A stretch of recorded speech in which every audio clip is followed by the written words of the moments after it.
ditën e flamurit.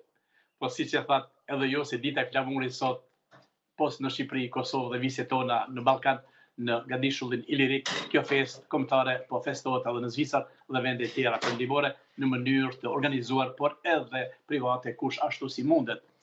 Një lajm sa më erdhi nga Berna, dita e flamurit dhe me rastin e 113 vjetorit të pavarësisë së shtetit shqiptar. Presidentja e Konfederatës Helvetike, zonja Suter, ka uruar presidentin shqiptar Bajram Begaj, si dhe mbar popullin shqiptar në rajon dhe këtu në Zvicër.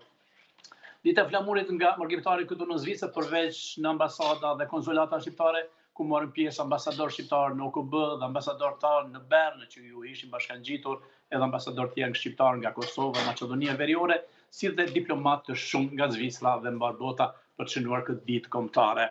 Kurse nga diaspora shqiptare këtu në Zvicër, 28 nëntori dita e flamurit po kremtohet, po vazhdon është kremtuar gjatë vikende dhe po fillon të festohet edhe në hotele, restorane, por edhe në xhamia dhe kisha, kurse dikush edhe në shtëpi. Lokalet dhe sallat sot janë të mbushura dhe të zbukuruara, të veshura në kuqezi. Madje kam parë sot duke shkuar në punë edhe në Ballkane, duke valuar flamuri ynë kombëtar, paralel me atë të Kosovës dhe të Zvicrës. Kështu që Klajda, për shembull në Zvicër këtë ditë po festojnë mbi 400.000 shqiptarë në 26 kantone përmes 20 aktivitetesh kulturore me vallë dhe këngë kushtuar flamurit, Ismail Qemalit dhe patriotëve tjerë që i kontribuan pavarësisë.